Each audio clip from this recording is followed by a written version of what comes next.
we cried, we held each other. We didn't know where to go from there. They said, oh, you're going to go to this appointment. You're going to talk to an oncologist. They're going to bring your case before a oncology board. And yeah, especially. And so, yeah. You wrote a chapter. I did write a chapter. You wrote a chapter. What is the one? Okay. Devoted. Yes, that was my chapter. Aw, she is. Yeah, and I love that. Bout, we went to a cancer support group, which I found helpful. Okay. My parents were nearby, so they helped with our son. That's great. That was great. But yeah, it did feel like a whirlwind, but eventually you run out when you're running on your own strength instead of relying on God. And we didn't even have a relationship with God at that time. Right. So that turned around and went back home. And that was the day that Glenn was up in the horse stall with his gun. Ooh, came down from the horse stall, and we were able to take his gun away. And, again, go back to the therapist, go back to the psychiatrist. We need help. We need intervention here. So, and then, we saw a different psychiatrist, and they had recommended the ECT. And here's Glenn. He had been through major surgery, radiation, chemotherapy. And I was like, and you want to put him under anesthesia and shock his brain. Like how much more can this be? Wow. And I was like, okay, I'm praying. I need to pray about this. So I really prayed, and we saw a third psychiatrist, and they also recommended. I was like, okay, God, this is what you want. I'm going to surrender this to you. And it was a difficult choice. Saved my life. His life. It did save his life and his soul, because at that time, then he started studying the Bible after the ECT treatments, and he became a Christian. So, amen. After never having any faith. Wow. Growing up his whole life. So it was a big deal.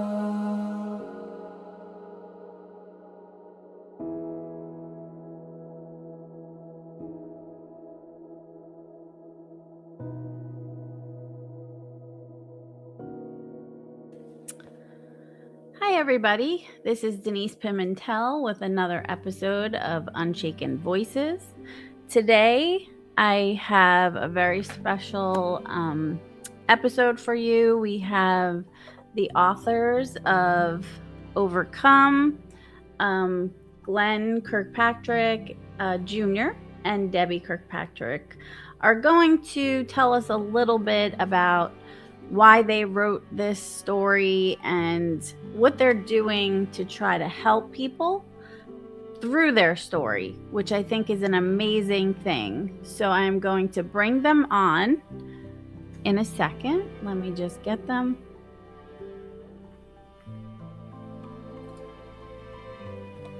Hi, Glen and Debbie. Thank you again for being here and being willing to join me on Unshaken Voices. I think this is going to be a very important conversation today. I'm honored to have this conversation with you. Your story is extremely moving and powerful. I know there were times when I was, just in tears listening to your story, because it's not only a memoir that talks about cancer, but it's also a story about mental health and depression and intervention.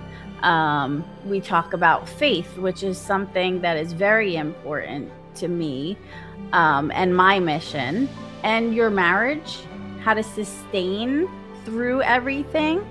And just, it seemed like a long road of survival for you guys. And what stood out to me most is the honesty in your journey. And the way your story just shows not only pain and suffering, but also the best part of that, which is hope that can still arise in the middle of it all. So, Wow. why don't you tell us a little bit Okay. about yourselves? Whoever would like to speak first. Well, Glenn and I met in 1980. We were married quickly in 1981. So we've been married for 45 years. We have 3 adult sons and 3 beautiful and above average grandchildren.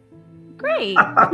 Beautiful and above average. Nice. We stole that from a friend who said that. Nice. Good. God bless you. God bless your children and grandchildren. I have yet to have any grandchildren yet, but I look forward to the day that Yes. they come along. I know it's a whole different world when you can borrow children for a while that kind of belong to you, and then you send them back home. So you kind of get spoiled. They say that the grandparents spoil the grandchildren. So, thank God for grandchildren. So go ahead. We have those sleepovers with the kids, and it's evolved to a big deal. We have homemade pasta with them, and nice. We end up watching the movie they want or playing a game, and it's it's almost indescribable joy. Are they big into devices yet? Or how old are they? 11, 8, and 6. Okay. Not yet, probably. Well, with the parental controls and monitoring, but sure, our oldest is very tech savvy. Just play a game. And Noah's he's 6. Yeah, my son is 11, but he had older siblings.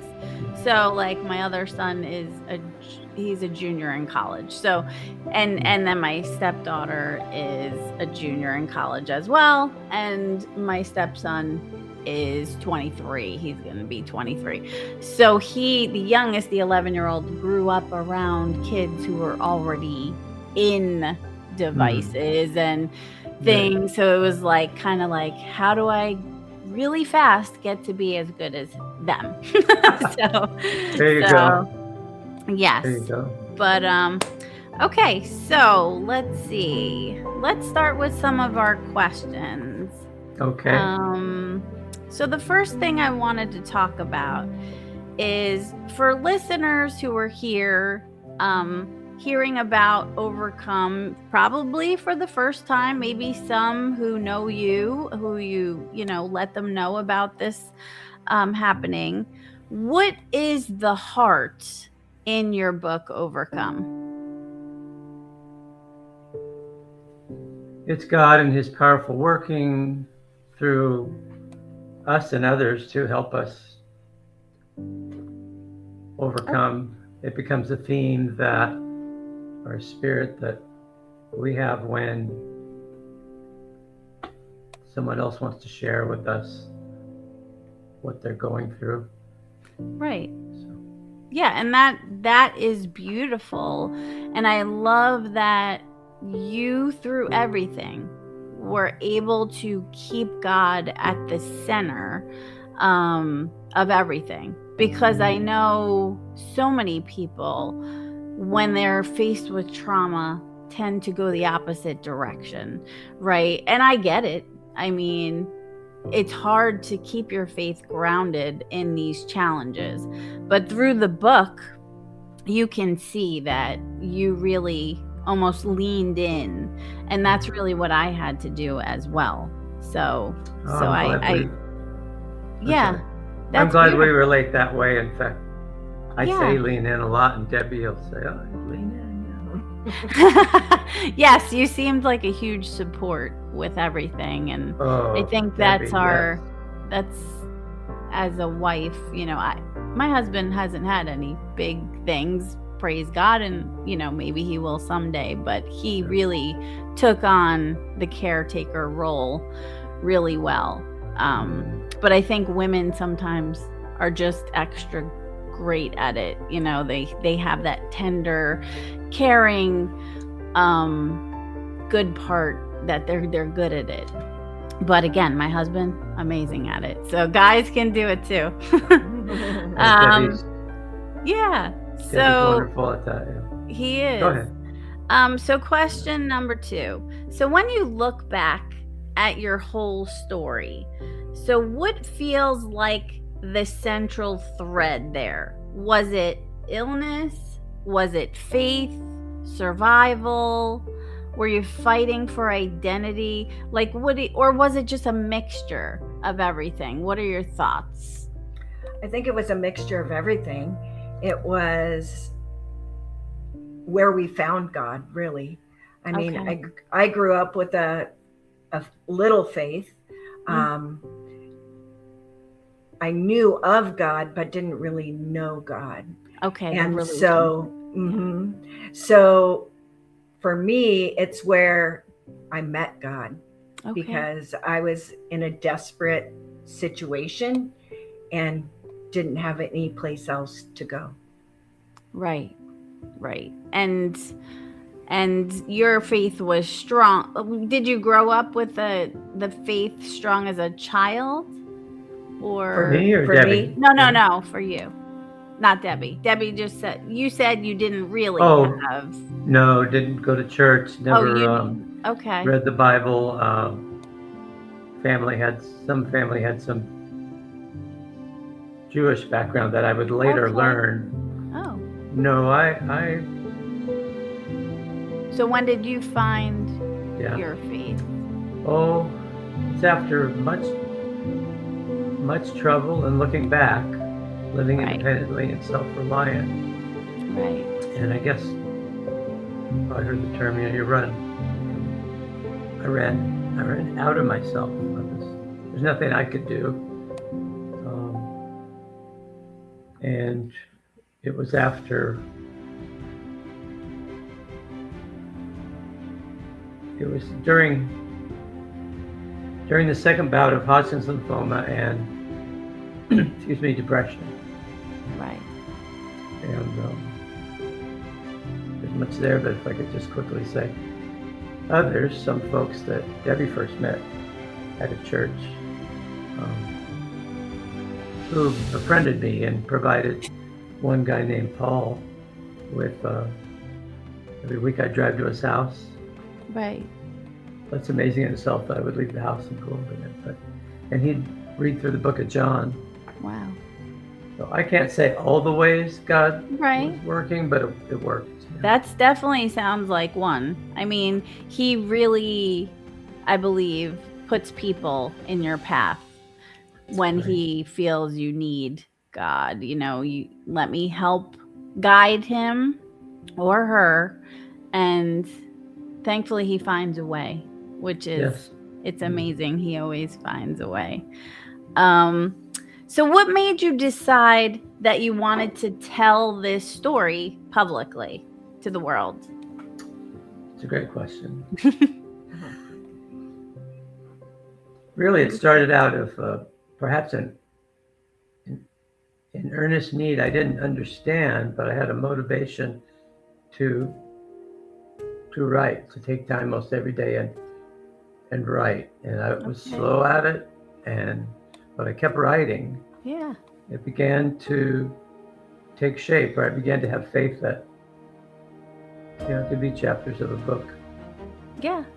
So some kind of therapy, and then it evolved to where others, like an editor at the time, sister in our church, nice. She said, it's going to help a lot of people.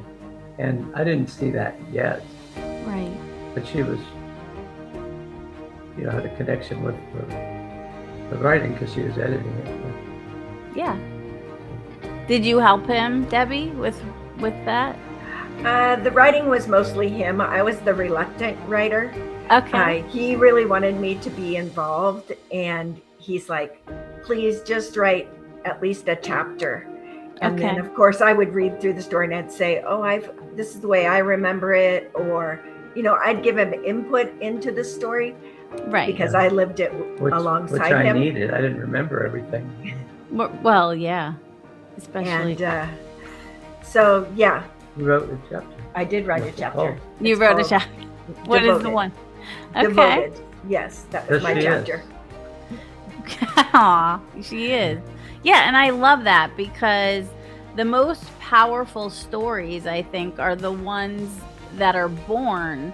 People can create their own stories, which are still amazing, but the ones that are born out of our pain, and our suffering, and when you use that to help someone else survive their own, like, I think that's like super powerful because it's real, it's relatable. So I think that it's beautiful that do you think it might have been divine intervention too? Oh, Do you sure, God think? was involved, sure. Yeah. One, Yeah. I wouldn't have been motivated to, I wouldn't have stayed with it. And then been motivated to learn how you even complete that project Right. and present it. So Yeah. again, it helped me like Okay. therapy. Good. So I'm going to move into like your early life and first diagnosis. I always think it helps listeners to understand who someone was like before the crisis came into the picture.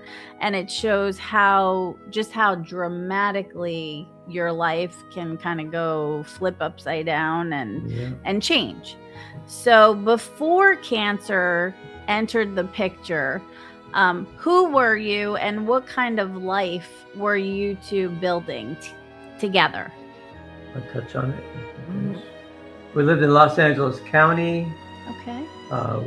We bought a home. We had our first son. Russell was just 2.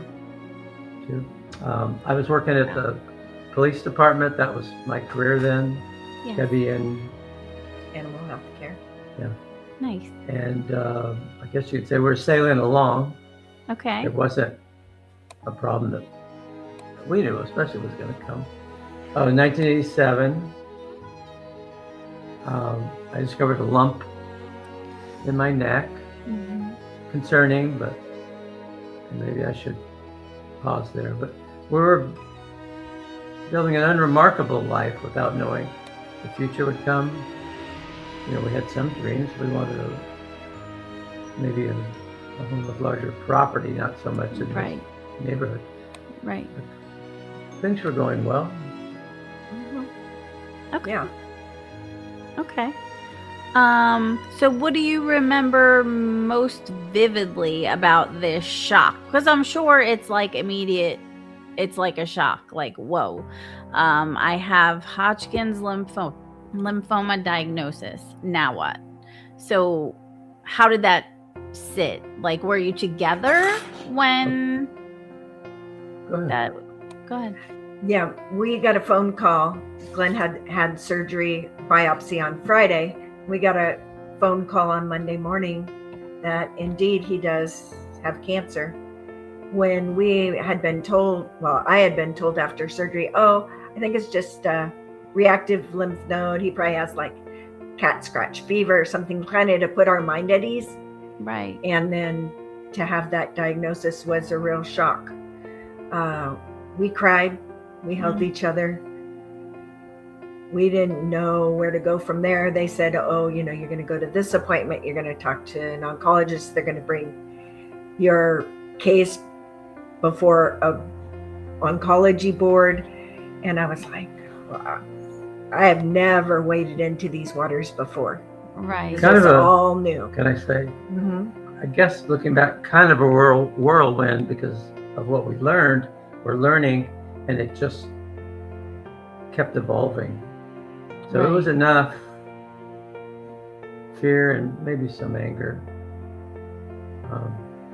to hear the initial, it looks like, and then the phone call, which I look back and go, doctor, no, you have an appointment in an office to call and say, hey, you have cancer. I don't know, but I got past that. Right. That's how that evolved, and then I don't know how much you want to go into. So that's like devastating, that I'm sure. And you said your son was only 2? Correct. Wow. Okay. So here you are trying to be a young mother of a young child at the same time. And now your husband has this diagnosis, and I can't even imagine. So for you, Debbie, what changed for you emotionally the moment that illness entered your marriage and family life? Like, were you able to balance everything? I was at first, and then as Glenn shared earlier, you run out of yourself. You only have so much strength, so much bandwidth to take on everything that is coming at you.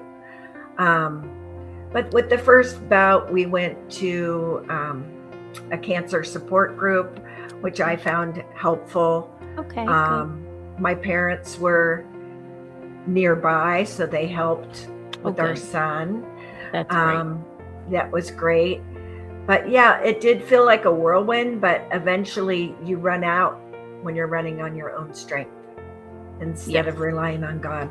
And we didn't even have a relationship with God at that time. Right. So that makes it even more difficult. And I always wonder how people out there who have these times and challenges, where does their mind go when they don't have faith to lean on? So that. Can I? Go ahead. I mean, it'll be quick, but it's interesting. It's good for me to hear Debbie, who's a strong person, talking. Well, me, and thanks for the questions because it's taken me back. I started the fight without realizing it. Okay. So the fight to survive. As I had some major surgery followed by radiation, 50 treatments over how many weeks? 10 weeks. So I was growing weaker. Wow. And in the back of my head, believing I would die. But what I was doing, I would go run. I'd go to the nearest school and run, exercise, because it meant, okay, I'm still, pull-ups. And that diminished my ability and energy. Diminished because I had the cancer and I had all the radiation. So what I'm describing, it wasn't, I think it was fighting and surviving. I didn't see things as rosy, but things changed with I wasn't working as a policeman, at least for that period of time. Right. Friends were bewildered, and I don't blame them for being bewildered. They were concerned and probably very concerned, I'm sure. Thinking to their own what's not looking good. I think worried about yours. Go ahead. His first diagnosis, he was only 30 years old. So yes, it was extremely young and very young. You just don't think. Kind of like with my stroke. People are like, "You had a stroke? You look young," because usually you think older or just unhealthy, not. And it's just things happen. But I do believe things happen for a reason. And we can use our battles to help others. That's just that's how I look at it. So one thing that makes your book so powerful, and again, I did show it, but I think it's backwards. I have a different camera that actually would show it the right way, but one thing that makes it so powerful is that it doesn't stop with just cancer. It tells the truth about depression, which, mental health is a huge thing for me. But also the emotional toll that illness, mental and physical, can take on a family, on a person, and so on and so forth. So, when did you realize that this battle had become not only emotional and psychological, actually not only physical, but also emotional and psychological? Does that happen instantly, or did it take time for it to affect the mental part? Sure. I know you said you were fighting to survive. I think the word, so picture the second bout, it returned, right? Right. We had moved to San Diego. Well, I guess I'd use the word the depression crept over me. I was really unaware as it was happening. I could later write and ask Debbie to fill in the blanks of how I responded and what it was like for her. That it crept over me, which immobilized me in some ways in my thinking, and it's the best I can. Did you used to have to like be by yourself? Did it help you to be together? What was better for you in the time that you were struggling? Well, better for me to be with Debbie. Okay. That Did was, I guess, the you most normal. like, I know for me, when I'm going through really tough times, when I'm alone, I just the thoughts start swirling and I start crying. You know, Yeah. it's so Okay. difficult. I see what you mean. Well, I was alone a lot, partially by choice, Okay. cancer treatments, not myself, Right. depression, and Debbie worked full time. Right. Again, it isn't that maybe somebody, if I had really expressed myself, a friend would have come and been with me. I think I recall at the time I didn't want that. I just began to withdraw From people, yeah. without fully appreciating if, it's not good or not helpful. Right. And you were still working at the animal clinic? Is that where you were? Yes. Okay. Yeah, that must be nice. So what were you doing there? Like, is that where they take the animals for emergencies or? Not emergencies, Oh, just okay. a day practice, and Okay. still working in a day practice. I wow. love my work. I love it because it's different every day, and Yeah. brings a lot of fulfillment. Mhm. And I love taking care of those little creatures. They're so Yeah. sweet. Nice. All kinds of animals, exotic or Just no? dogs and cats where I'm Dogs. at now. Okay. I have worked in exotics before. Okay. I have a Portuguese water dog, so They're great. Oh, wow. yeah. We have a couple in the practice. Do you? Yeah. Mhm. Yeah, Very they're great sweet. dogs. Very sweet, but very picky. Picky eaters. Yes. Like, won't even eat like the traditional things like any dog. If you dropped it on the floor, would run and eat it. She just won't. She's very picky. But okay, so let's see. The next thing I wanted to talk about was, how did the depression distort the way you maybe were seeing yourself or your future? So did you Sure. lose sight of your future? Did you think there was no future? I know that I can't totally place myself today in that spot. I do know that based on what occurred, that I believe I was going to die from the cancer this second bout. Okay. Why? My thoughts turned dark and thinking of suicide or near suicide attempts. Right. I mean, I know that I had one friend that I've been a policeman with, well, because he loved us, so I felt terrible at the same time. Thought I wanted to die. And Okay. I was hardest on myself because he would say, not no wonder, but that it's understandable with this terrible thing happening again. And he'd always been healthy, that you're going to be in the dumps. Like it's almost normal to be depressed because Yeah. you're going through it. Like, Oh, yeah. it's so hard. Right. My uncle has, he's not, one of them actually had prostate cancer. The other one also has a form of prostate cancer where he's going through the treatment still. I think his last one is coming up, but he was in this bout of depression. And people would say, well, what's the matter? Well, in my mind, I know what's the matter. You're living through cancer treatments. So of course that's hard to stay psychologically sound, very understandable. So I can definitely understand what you're saying with that. I guess I'm thinking, oh, you're going to say. No. I guess this is the right word. I wasn't rational. Okay. Well, I could think logically and move through it and Right. remember what occurred, and Debbie could fill in the blanks. But then I was, I guess, more singular focus, down, depressed. Thinking all the unruly thoughts, terrible things, you need someone to help you, grab you, and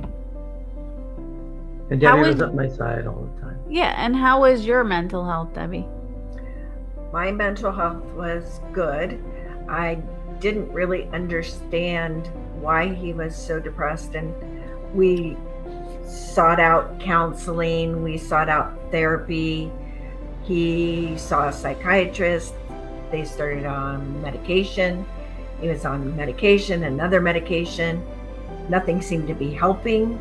So that was kind of frustrating. Like, you have to wait 3 weeks for the medication to kick in, and then you find out, well, that medication isn't working. They want to try something else. And so that was really hard. And at one point, I just felt like giving up. Like, this is too hard. And I wanted to run away. The fight or flight. I wanted to fly. Yeah. I wanted to leave, but praise God, I had nowhere to go.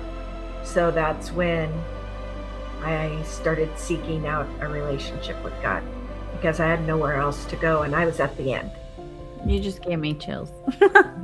No, because it's the proof of God in your life is just, thankfully I was born into a family of believers. So although their faith, I think they converted when I was 5 or 6. They were Catholic, and then they converted to Christianity. Well, it's all Christianity, to Protestant. And their faith grew stronger in the Protestant faith as opposed to Catholicism. Just, I guess, the type of church was different than Catholicism, so that they were closer and really formed a relationship with God that was different than when they were Catholics. Debbie can relate. Yeah. Oh, okay. So it's so yeah, I understand how faith can really make a difference from. No, we're glad you said that. It just reminded me that Debbie grew up in a Catholic family, and then later, I don't know how you put it, converted to Christianity. Yeah. Born again Christianity, where, we use the Bible as our standard, and we're involved in each other's lives to really help one another to walk the walk. Yes. And not all Catholics are that way, like the way my mother was, because I have, my brothers both converted to Catholicism, and they are very like the Protestant, but just follow the Catholic traditions. But, so it's, I guess there's big forms of Catholicism, and I'm sure there's some Protestants who also live a certain way. So, but regardless, faith is extremely important, especially through the hard times, and having that personal relationship, knowing you can talk to God and He hears you. Yes. Yes. And He answers in very specific ways. Yes, I agree. So I want to move on to the darkest season and intervention time in your life. So there's this level of honesty, like I said in the book, that is very respectable, especially when it comes to crisis and suicide That's also mentioned. These are hard things to talk about, but they matter deeply to people, just like the conversations of a caretaker like you and the suffering and wanting to give up. Those are all honest. People are going to be there. And to have your story, it's very relatable. And people can witness it. So hearing you were at that point, you wanted to die, you wanted to commit suicide. This is honesty that you see in the book. And why is it important to tell that part truthfully? Why do you think? Did you ever say, should I put this in there? Should I not put it in there? Yeah, I think we talked about that. Like, do we really want to bear all of the ugly laundry? Right. And we decided, yeah, the truth needs to be told. Yeah. Because we wanted to give hope where there Right. was, I mean, it's like two opposites, right? Mhm. Hopeless Yes. to full of hope. Yeah. Yes. Part of the journey, and it's factual, and I don't remember the part. Because I'm sure I was at some point insecure about it, Mhm. but then fully decided and wrote it, and it's.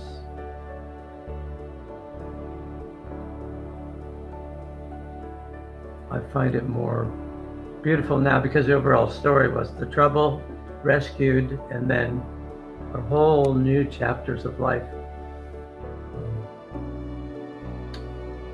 Yeah. That have happened past that. That's and it's right. also during that time, that Yeah. period, that as dark as it got, that it helps make writing that the intervention even clearer. Mhm. God brought Did you us have out a of that. therapist at that time, or to help you through those suicidal thoughts? Yes, At that time? I don't know. you did. Yeah. Well, because I saw psychologists, Mm-hmm. Mhm. then Yeah. psychiatrists, because they can. Prescribe the medication. But if Debbie says yes, I don't remember. and probably, and I'm not this way now. Probably is. I didn't tell them the truth, and I didn't like going. I didn't believe them. I was suspicious of Okay. them. Oh yeah. All that was going on, Wow. and so I really. Why I don't know that didn't you like going? You didn't Well- feel like it was helping. Oh. Maybe I don't fully understand, but that's what I thought. He thought it didn't help. He thought they were just taking our money, right? Yeah. Through the right. insurance. They'd look at the Yeah. timer on the floor and say, "Okay, time's up." Yeah. And you'd be like, Must have been "Wow, the like, worst did part they of my. really care?" I wonder if it's the worst part of Right. my character that came through during a very tough time. I don't know, Yes. but yeah, I had one. Didn't like them. Moved to psychiatrists. The medications were drug resistant. Depression resistant. Yes. They were. And then we moved Yeah. to the other therapy. Yeah. Right. And you did like the new therapy? Oh, I just complied. I was in such bad shape That's true. that at Debbie's encouragement, Okay. maybe there's time to talk about it. But I had the ECT. Yes, you did say and that. It worked. That's good. They had wanted my uncle to do ECT. He has not done it yet. He doesn't, although he's doing better now. When I was in the hospital for my bipolar stuff, there was someone there who was getting the ECT treatments, and he was like scaring me. He was like, "Don't ever do it." And this is someone getting treatment. So I have never done it. Medication has been thankfully enough to get me back to where I need to be. Excellent. But I've always wondered, the only fear for me was my grandmother. In my book, I write about this. She had it done in the 60s or 50s. Mhm. It might have been it was probably in the 50s before it was regulated properly. That's a long time ago, yeah. And they really made her worse. And she ended up getting early dementia and things like that because it wasn't what it is today. Yeah. So I'm sorry. glad that's okay. These things happen, unfortunately. I feel more for my mom because we would go visit her in the nursing home she was in. She didn't know who my mom was. Like, who are you? That's got to be complicated. That's tough. Yeah. Yeah. So what did intervention actually look like in your real life during this darkest season? So you said you were, go ahead. Sure. So in your darkest season, Mhm. that's where the light shines the brightest, right? Okay. Yes. Yeah. So we had friends that were there for us and reached out and were persistent and served. Because at that time, then we had a 3-year-old and a 1-year-old. Okay. So I needed people to take care of our kids, Right. help with meals, help clean our house. So the intervention looked like people loving up on us. And About when you came home. and then I believe as I was starting to come to faith, studying the Bible, that kind of thing, Glen was still in his darkness of depression. Right. I believe God spoke to me one day as I was driving to work, like, you need to go back home. You need to go back home. Wow. And I turned around and went back home. And that was the day that Glen was up in the horse stall with his gun. Wow. And he heard me come home. Ooh, Came down from the horse stall, and we were able to take his gun away. And, again, go back to the therapist, go back to the psychiatrist. We need help. We need intervention here. So, and then, we saw a different psychiatrist, and they had recommended the ECT. And here's Glen. He had been through major surgery, radiation, chemotherapy. And I was like, and you want to put him under anesthesia and shock his brain. Like how much more can this man handle? Oh my God. And then we went to a second psychiatrist, and they also recommended that. And I was like, wow. And I was like, okay, I'm praying. I need to pray about this. So I really prayed, and we saw a third psychiatrist, and they also recommended these. Wow.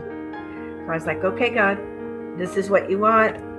I'm going to surrender this to you.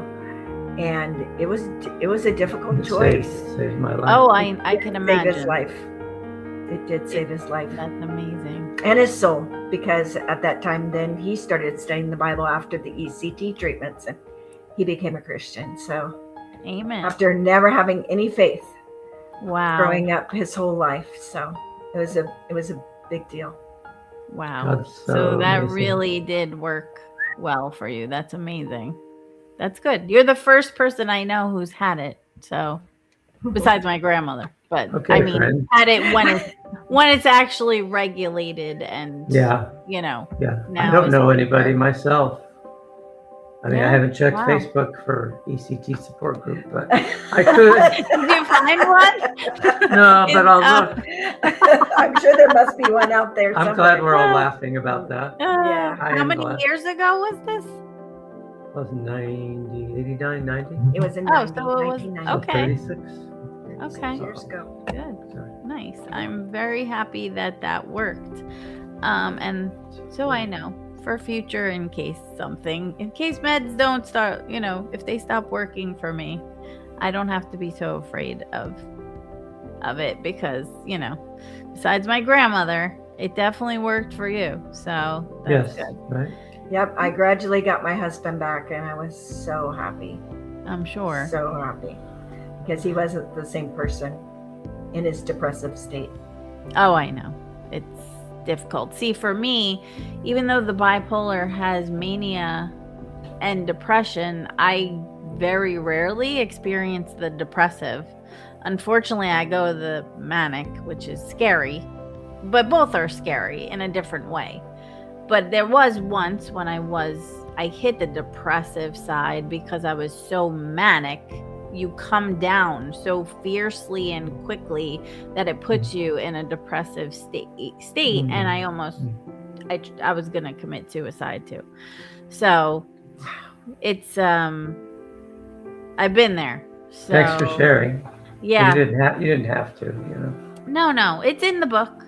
So, you know, Okay. it's out there in the world, you know.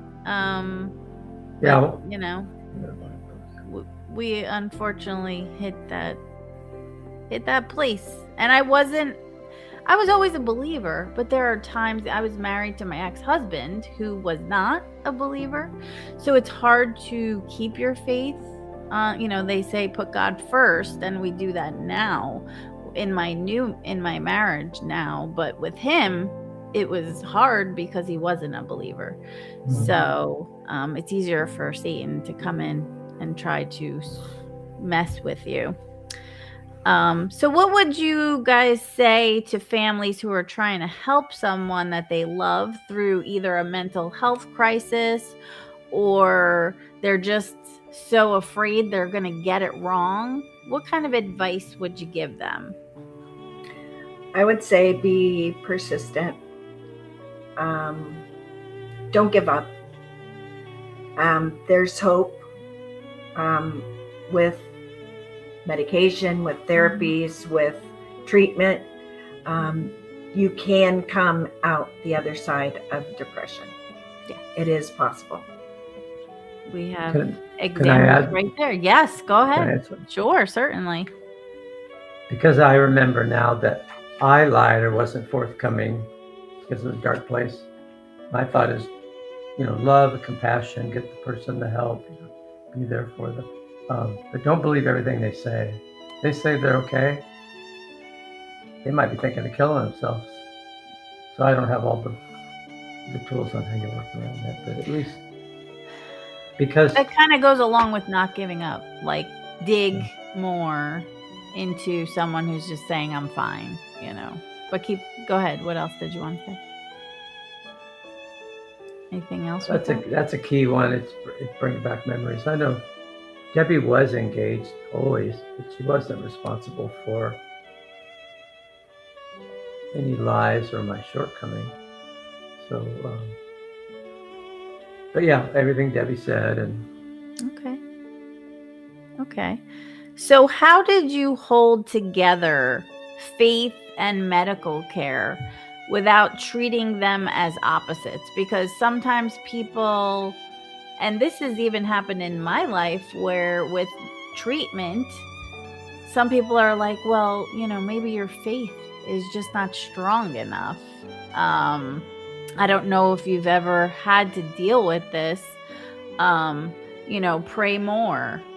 Did you ever experience any of that with your... I've heard of those things. My guess is, because we've got big enough congregations of, you know, hundreds of people, that maybe somebody thought that, but they didn't come to me and say, oh, thank goodness.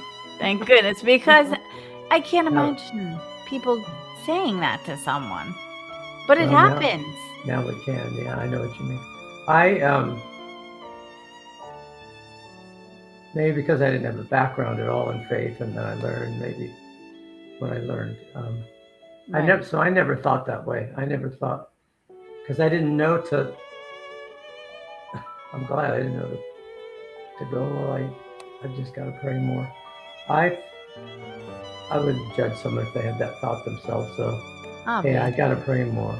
Or if somebody went, hey, I pray 6 hours a day, how come I'm not healed? But right. Any conflict? No, I just surrendered. Have to find myself surrendering to what God's will is. Right? Because there's so much in this life and in this world that we don't have control over. That's where my faith comes in, and I have to trust that, okay, this is the path that we need to go.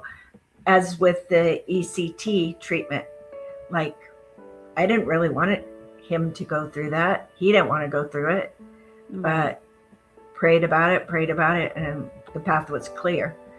And God makes a clear way. Yes. It could have had a different outcome, but it didn't.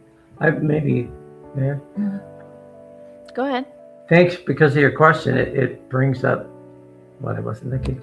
It was key, it's still key to have folks of faith in our lives close enough that whether they kind of know how to respond, and so they're not going to say,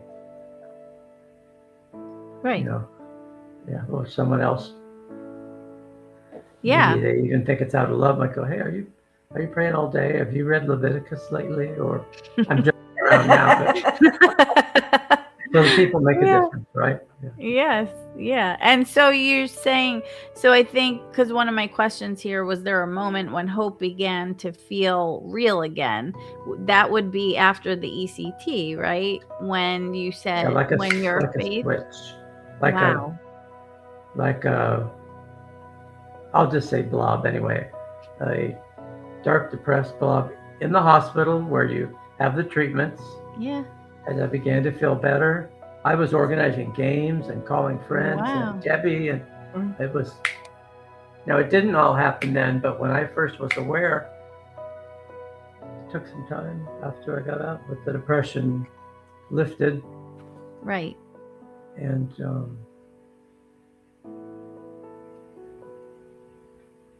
I don't know if we have time. I'll just say it. Quick story. It was in the book. Was it after ACT and all that? Maybe the next year. We saw a movie called Awakenings. Did you ever see that? Sounds familiar. Okay. I maybe when you explain more, it'll. Actually, it was in New York. A real life doctor, decades ago, tried different medicines, and a whole group of catatonic, is that the word? Patients. They just came alive. Okay. Yes, I did see that. Yes. So after the experience we had, we were in the theater. We just were bawling and weeping. Everybody left the theater, and Debbie and I were just, we're sitting in the theater just overcome with emotion. I mean, it was, now that I look at it, it was powerful. That had been us in some ways, although I got to stay awake. I didn't revert back to. Right. Oh, wow. That's good. That's good that you kept going forward once you hit that, because there is the up and down that can happen, but that's from what I'm hearing, after the ECT you were good mentally going forward, right? Well, definitely, because it was so dark. Now I actually now continue to live with depression, but not that severe, not major, and I take medicine. Okay. Yeah. But, Okay. So how did, in going to talk about the chronic illness and this long road, one thing your story makes very clear is that healing doesn't always mean that life is going to return to what it was before. Sometimes the story is going to become this long road of adjusting and uncertainty. You have to find endurance. You're right. So how did the CLL diagnosis change the story from this single crisis into a lifelong journey? Well, where it shook things up, again, bewildered. Was it going to progress to be even more significant?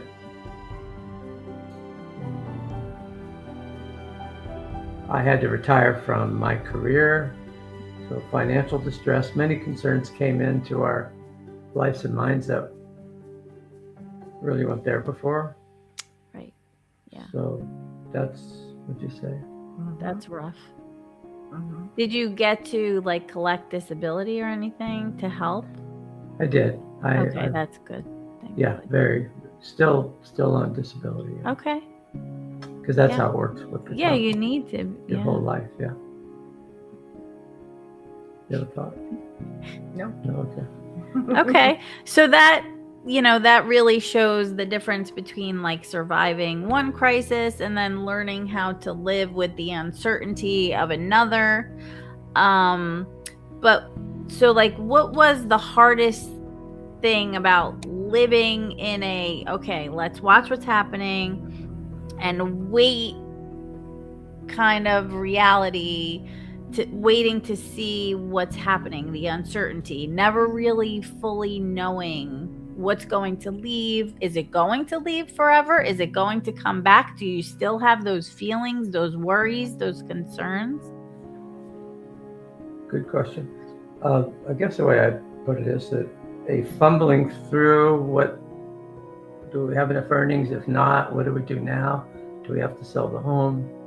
How does this impact the kids? I guess I remember it as a time of insecurity and striving while never being in that, that position. Right. Yeah. Mixed with, oh boy, I get all kinds of time with the boys now. I walk with the bus stop, that's a blessing. Yes, the school that events, was a blessing. My identity took a hit, all those things when you're unable to work and provide. Of course, I'm sure. Yeah, now we can look back at that time. Glen was off for 5.5 years, home with the boys. They were in elementary school. What a blessing. Not many dads get that. Not many dads get that time with their young children. So that was, we can look back on that time. It was difficult. We had to sell our dream home. We were renting for a long period of time, different things that were unexpected.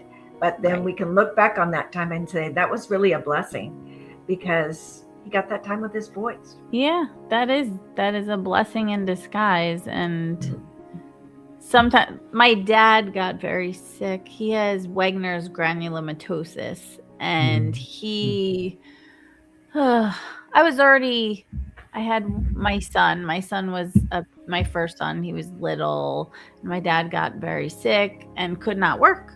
Had to go on disability, never went back to work. But growing up, my dad worked nights. I never saw him. He worked so much, would work full weeks, tons of hours. He was a printer. And then he got sick, and he was around he would come over all the time, so I feel like, yeah, he got sick, but God gave me time with him that I didn't have when we were growing up. So I understand that.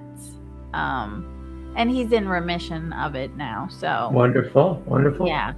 So yeah, God works in mysterious ways, as makes me think we don't have God's perspective or see things the way he does. And what a gift to look when you can look back and go, oh, okay, this was life-saving, this was good for the kids, this was whatever.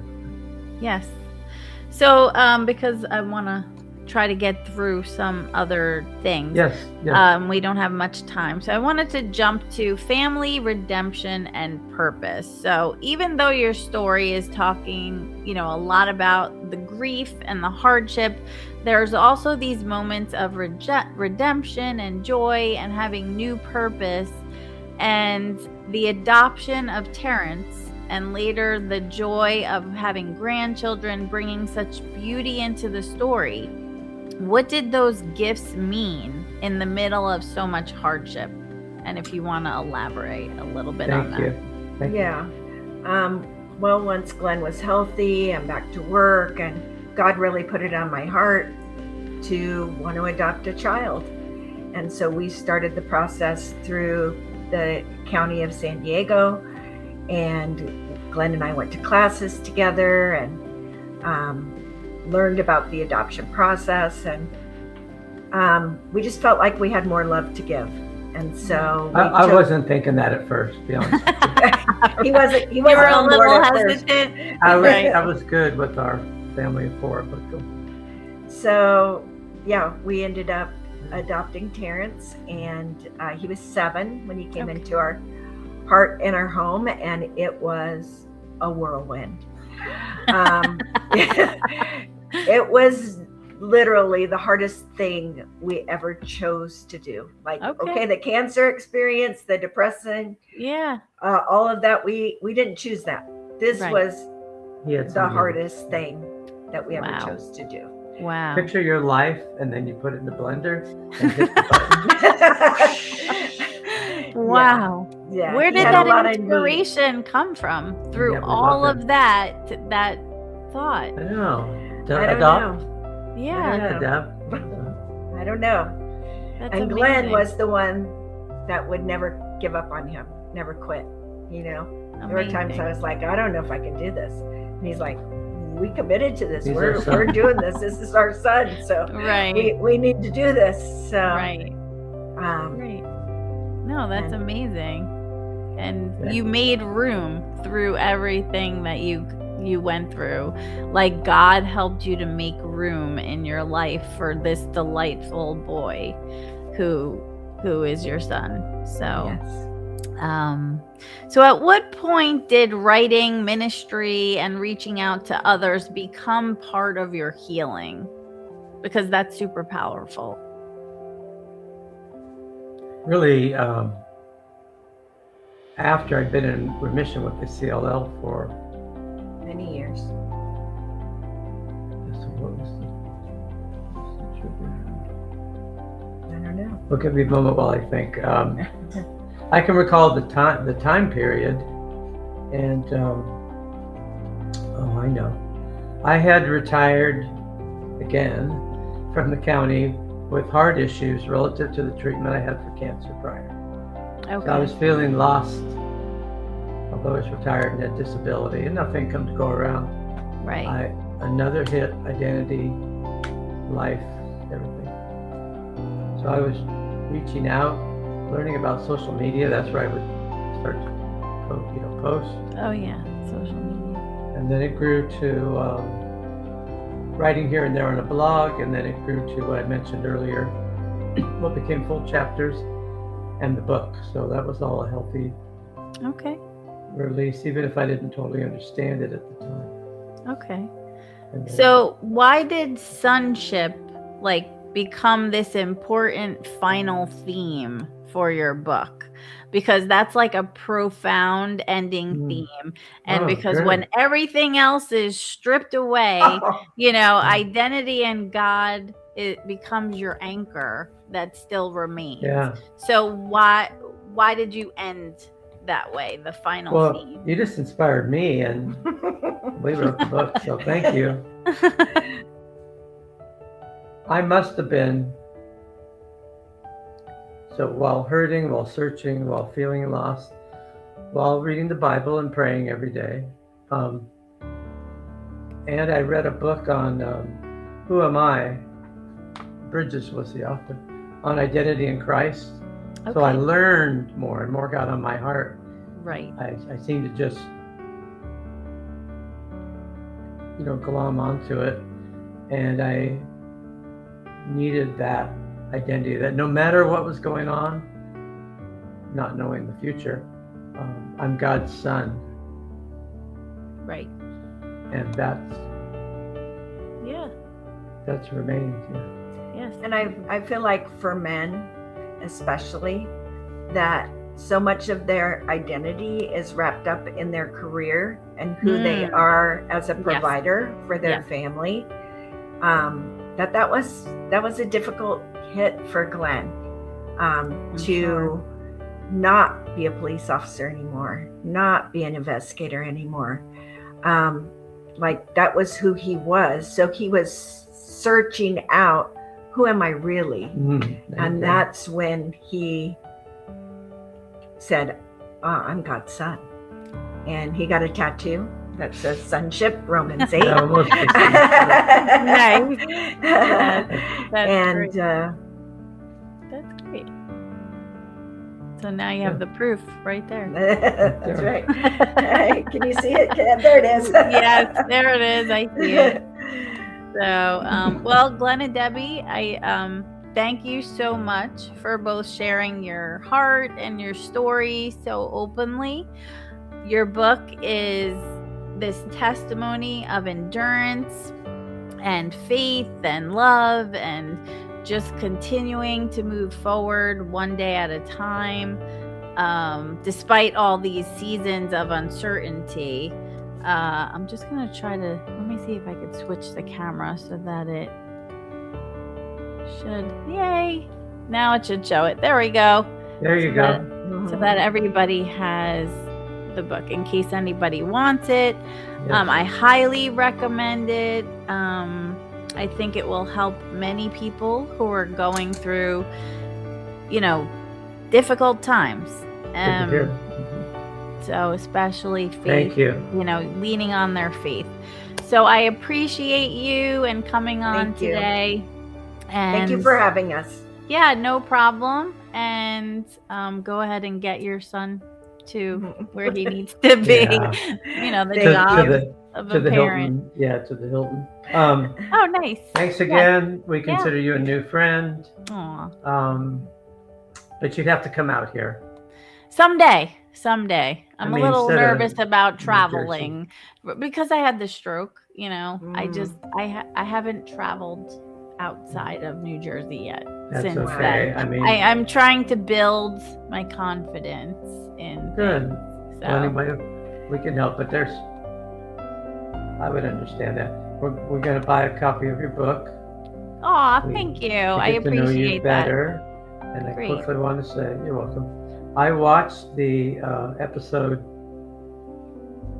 Unshaken where you interviewed your husband, Yes. and that was great to get to know you Aw, yes. each little better better. Oh yeah, he's a funny guy. I love him.